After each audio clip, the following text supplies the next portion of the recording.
What's up, boys? It's Salty Bazz here today, and as always, I'm livid. So let's go.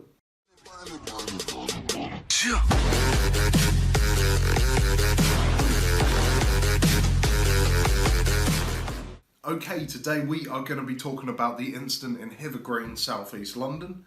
A traveller named Mr. Henry Vincent broke into an elderly man's home. He had a disabled wife in the property as well. He was brandishing a screwdriver in a threatening manner. An altercation erupted and Mr. Vincent was stabbed and later died. I'm going to quickly say I don't know the man's backstory fully. I'm not here to pass judgment on him as a person. I also understand that he has his own relatives that are grieving, and I don't want to act disrespectfully to them. We're more going to be talking and focusing on what happened after this incident. So the thing that's really got me mad about this is the family and relatives are now hanging memorials, flowers, all this kind of shit on a fence opposite to the house of Mr. Brooks, who was broken into. Now, Mr. Brooks was briefly arrested, which I almost did a video on in itself because I thought it was fucking ridiculous that somebody would be arrested for defending themselves in their own home. But this turned out to be more of a formality. He was later released as it was just self-defense. They're saying that they have every right to grieve and show respect and all of these things for their family. And I can understand that. His kids, his family, they weren't involved in this incident. By the same token, they have lost a father, a son, a brother, a friend.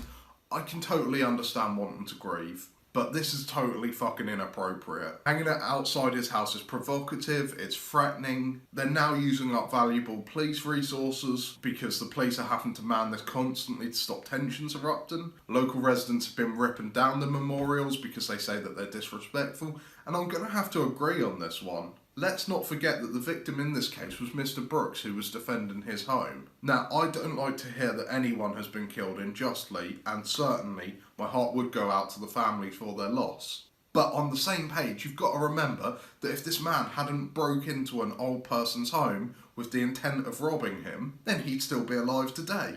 With that being said, the fact that the victim is now being threatened and psychologically harassed by this constant reminder outside of his home, that to me is not justice. Now, there's a time and a place to grieve. The time might be now. The place is a fucking cemetery in your home, not outside the place that he burgled.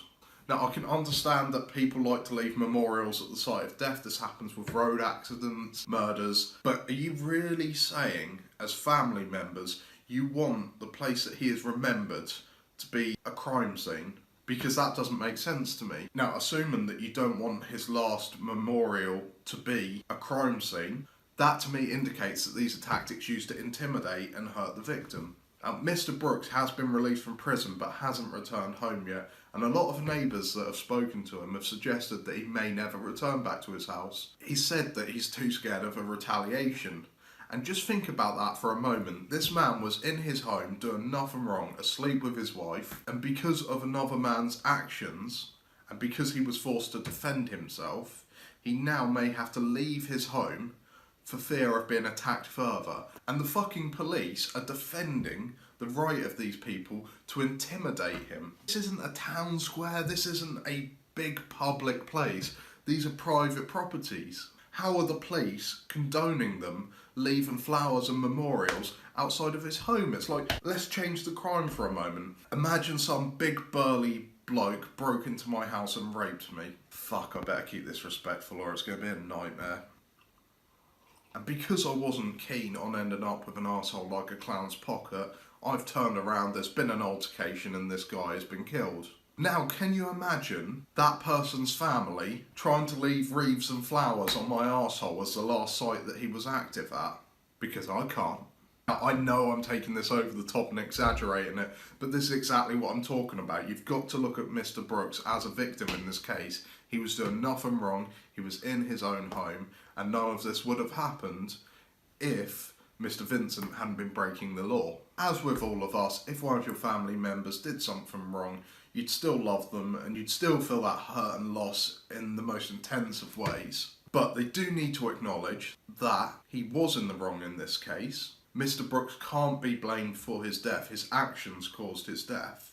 I think another slightly separate point that can be raised from this as well is people's lack of faith in the police now. And I'm not going to fully blame the police for this. I know there's a lot of issues involved, such as lack of funding, cuts to the forces. When I talk to people now, though, people generally don't believe that the police will be able to protect them or will take action, especially in minor crimes. I had a conversation not long ago with a group of friends when we were discussing this issue exactly, and the majority of them said that if they were assaulted, if they were mugged, if they were burgled, most of these kind of minor crimes, they wouldn't bother to report it because they'd have absolutely no faith that anything would be done about it.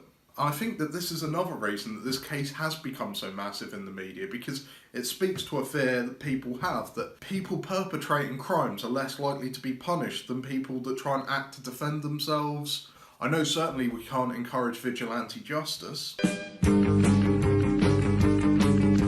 but there is a sense of a fear in the country that's growing that the criminal is more protected than the victim in these cases. We're going to leave it there for the video today. I know it's a controversial topic, so I have been trying to rein it in as best as I can. If you agreed with this video, hit that like button, hit that sub button, leave me a comment, let me know what you think. If you didn't like this video, I'm going to take the selfie stick I used to record this video and jam it up your ass.